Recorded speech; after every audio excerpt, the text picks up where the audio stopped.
राज Vashishtha house में highest 38% share का stake holder था, पर अब उसमें से 30% शेयर वो आहान को देना चाहता था। ऐसा होने पर अब आहान के पास वशिष्ठ हाउस के सबसे ज्यादा शेयर होंगे। मिस्टर चोपड़ा, इसका मतलब क्या है? मैं आपके हिस्से की शेयर क्यों लूंगा? यंग मास्टर, मेरे भाई से बहुत बड़ी गलती हुई है, इसकी कीमत तो उसे चुकानी चाहिए, और उसका बड़ा भाई होने के नाते मैं आपसे रिक्वेस्ट कर रहा हूँ कि आप ये ऑफर एक्सेप्ट कर ले। इससे मेरा गिल्ट भी कम हो जाएगा और हमारे रिश्ते भी सुधर जाएंगे। मिस्टर चोपड़ा, आपके भाई और मेरे बीच जो भी हुआ वो खत्म हो चुका है। आपको ये शेयर्स वापस लेने होंगे। आहान का सीधा सीधा ना सुनकर राज को चिंता होने लगी। राज के एक्सप्रेशंस देखकर आहान समझ गया था कि उसका अंदाजा बिल्कुल सही था। राज के दिमाग में कुछ तो चल रहा था, जिसकी वजह से वो उसे ये शेयर्स फ्री में देना चाहता था। मिस्टर चोपड़ा, इन शेयर्स की मार्केट वैल्यू क्या है? वशिष्ठ हाउस के 30% शेयर्स मार्केट की वैल्यू लगभग 30 करोड़ रुपए है, पर अगर मार्केट प्राइस बढ़ जाए तो ये रेट 10% तक बढ़ सकता है। अच्छा, तो क्यों ना मैं ये शेयर्स 35 करोड़ में आपसे खरीद लूं? यंग मास्टर, आप मजाक कर रहे हैं ना? मैं आपको ये शेयर्स दे रहा हूँ, फिर आपको इन्हें खरीदने की क्या जरूरत है?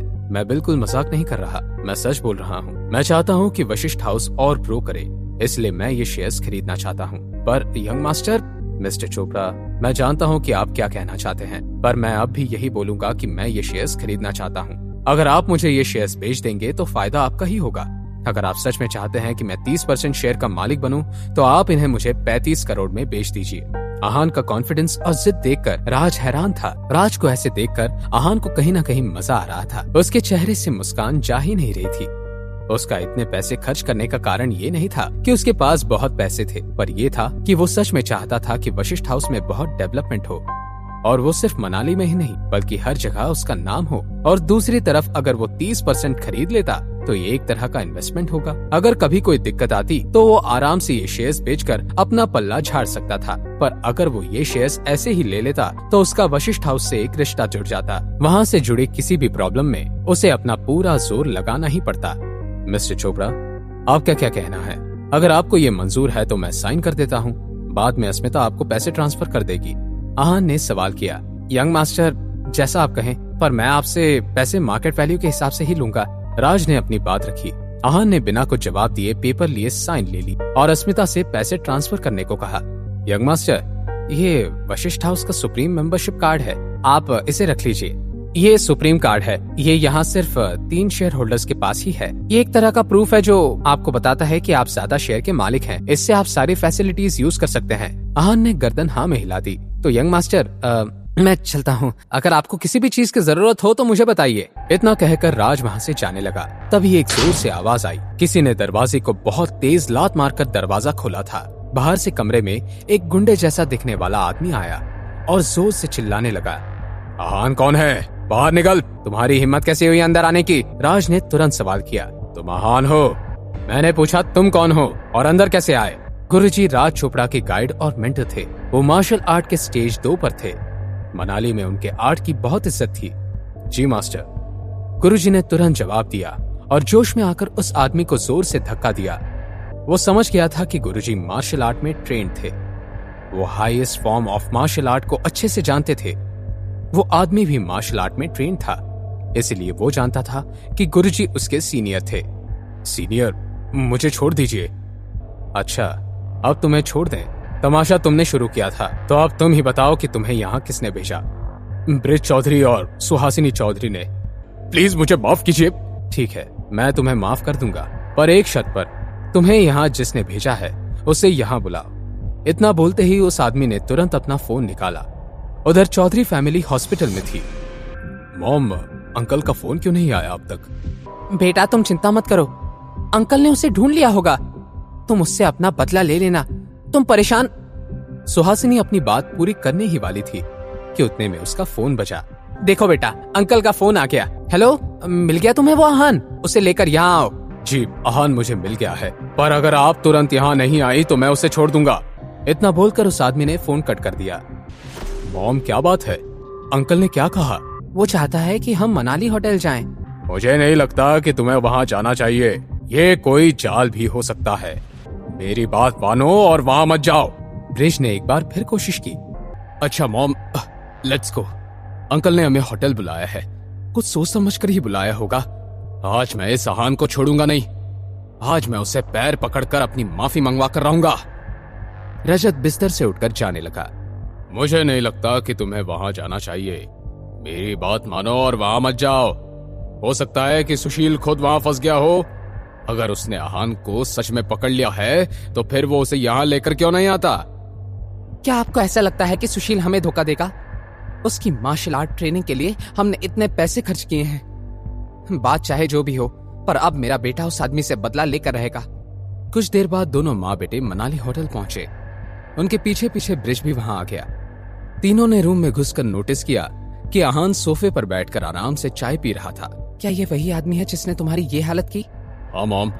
इतना सुनकर सुहासिनी आहान की तरफ गई और उसे थप्पड़ मारने के लिए हाथ उठाए ही था कि तभी उसका हाथ किसी ने पकड़ लिया। वह हाथ किसी और का नहीं, ब्रिज चौधरी का था। ये तुम क्या कर रही हो? क्यों हम सबको मुसीबत में डालना चाहती हो तुम? रूम में एंटर करते ही ब्रिज ने राज चोपड़ा और गुरुजी को देख लिया था। ब्रिज समझ गया था कि आहान कोई मामूली आदमी नहीं है। ब्रिज चौधरी, मुझे नहीं पता था कि तुम में इतनी हिम्मत है। तुम्हें क्या लगा कि तुम यंग मास्टर को नुकसान पहुंचाने किसी को भी भेजोगे और फिर खुद बच जाओगे? मैं तुम्हें इतना बेवकूफ नहीं समझता था। यंग मास्टर, ये दो शब्द सुनते ही ब्रिज और सुहासिनी के पैरों तले जमीन खिसक गई। यंग मास्टर, अब आप इनके साथ क्या करेंगे? मैंने तुम्हारा एक हाथ तोड़ा, पर फिर भी तुम्हें अकल नहीं आई। रजत अब समझ चुका था कि आखिर आहान था कौन। उसके लिए सबकी ऐसी रिस्पेक्ट देखकर रजत घबराने लगा। यंग मास्टर, मैं हार मानता हूं। सरेंडर। सरेंडर? अब तुम सरेंडर करना चाहते हो? तुम्हारा सारा गुस्सा और अकड़ कहां गए? यंग मास्टर, इसमें मेरे बेटे की कोई गलती नहीं है। सुशील को मैंने भेजा था। आपको जो सजा देनी है मुझे दीजिए, पर प्लीज मेरे बेटे को माफ कर दीजिए। अब तक जो आप मुझे थप्पड़ मारना चाहती थी और अब माफी मांग रही हैं, आपका गुस्सा बहुत जल्दी ठंडा नहीं हो गया? मैं वो ऐसा करते हैं, इसका दूसरा हाथ भी तोड़ देते हैं ताकि इसे सब जिंदगी भर याद रहे। प्लीज हमें माफ कर दीजिए। माफ कर दीजिए यंग मास्टर, इन दोनों से गलती हो गई है। उसकी माफी मैं मांगता हूं आपसे। आगे से ऐसा कुछ नहीं होगा। गलती शायद मेरी है। मैं ही अपने परिवार को अच्छे से मैनेज नहीं कर पाया। जाने दो, ये लास्ट टाइम है कि मैं तुम्हें माफ कर रहा हूं। अब अगर आगे कुछ ऐसा किया तुम लोगों ने तो मैं तुम्हें छोड़ूंगा नहीं, समझे? Now just get lost. Thank you young master, आप महान हैं। आपका दिल बहुत बड़ा है। आगे से मैं पूरा ध्यान रखूंगा कि मेरी बीवी और बेटा ऐसी कोई गलती ना करे। आहान ने अपना मुंह फेर लिया। इसके बाद चौधरी फैमिली वहां से चली गई। राज और गुरुजी भी वहां से चले गए। आहान फिर से सोफे पर बैठ गया। वो सोचने लगा कि कैसे ब्रिज ने अपने परिवार को बचा लिया था। उसे अपने पुराने दिन याद आ गए, कैसे उसका पूरा परिवार उसे और उसकी मां को टॉर्चर करते थे और वो भी ऐसे ही घुटने टेक कर गिड़गिड़ाते थे। ये सोचते सोचते आहान की आंखें थोड़ी नम हो गई। तभी सुशील बाथरूम से बाहर आया। यंग मास्टर, मैं तुमसे कुछ सवाल करूंगा, उसका सच सच जवाब देना तुम, और मैं तुम्हें जाने दूंगा। आहान ने कहा, आप मुझसे जो पूछना चाहते हैं पूछ सकते हैं, मैं झूठ नहीं बोलूंगा। मार्शल आर्ट स्टेज 1 में कितने लोग हैं? आहान ने सवाल किया। यंग मास्टर, जितना मैं जानता हूं अभी मार्शल आर्ट स्टेज 1 में मनाली शहर के 150 लोग हैं। इनमें से 100 लोग तो केवल 1 पर हैं और 30 लोग केवल 2 पर हैं और 20 लोग फाइनल लेवल पर हैं। सुशील ने सच सच जवाब दिया। अच्छा ये बताओ, ये मार्शल आर्ट के स्टेज 2 पर कितने लोग हैं? स्टेज 2 पर ज्यादा लोग नहीं है, लगभग 10 से 12 लोग होंगे। इतना कहते हुए सुशील ने उसके नाम और लेवल बताने शुरू किए। आहान उन्हें बहुत ध्यान से सुनता रहा और नोट करता रहा। वो उनके बैकग्राउंड के बारे में जानना चाहता था। और हाँ, जो आदमी मास्टर चोपड़ा के साथ था वो भी स्टेज 2 पर था, पर कौन से लेवल पर था ये मुझे अच्छे से नहीं पता। अब आहान का सुशील की बातों पर ज्यादा ध्यान नहीं था। उसने एक नाम सुना और उसी पर अटक गया। वो कहीं ना कहीं जानता था कि वो आदमी कौन था और शायद 3 साल पहले उन आदमियों के साथ था जो उसके पीछे पड़े थे। क्या आप मेरा एक काम करेंगे? मैं आपका हर काम करूंगा। मैं चाहता हूं कि तुम मार्शल आर्ट एक्सपर्ट अक्षय से दोस्ती कर लो। मुझे उसके बारे में कुछ इंफॉर्मेशन चाहिए। आहान ने जवाब दिया, हो जाएगा यंग मास्टर, आप फिक्र मत कीजिए, आप बस बताइए आपको क्या जानना है। मैं जानना चाहता हूं कि 3 साल पहले क्या अक्षय किसी को पकड़ने के लिए किसी मिशन का हिस्सा था? अगर हां, तो उसके साथ और कौन कौन थे? और हां, ध्यान रखना कि ये काम तुम छुप कर करना, दुश्मन को पता नहीं लगना चाहिए। यंग मास्टर, आप बिल्कुल फिक्र मत कीजिए, आपका काम हो जाएगा। इतना कहकर सुशील वहां से चला गया। क्या सुशील ये इंफॉर्मेशन निकाल पाएगा? क्या आहान जान पाएगा कि उसकी जान लेने के लिए 3 साल पहले कौन आए थे? जानने के लिए देखिए अगला एपिसोड सिर्फ पॉकेट एफएम के यूट्यूब चैनल पर। और सीक्रेट अमीरजादा के सारे एपिसोड्स को सुनने के लिए डिस्क्रिप्शन में दी हुई लिंक से डाउनलोड कीजिए पॉकेट एफएम ऐप।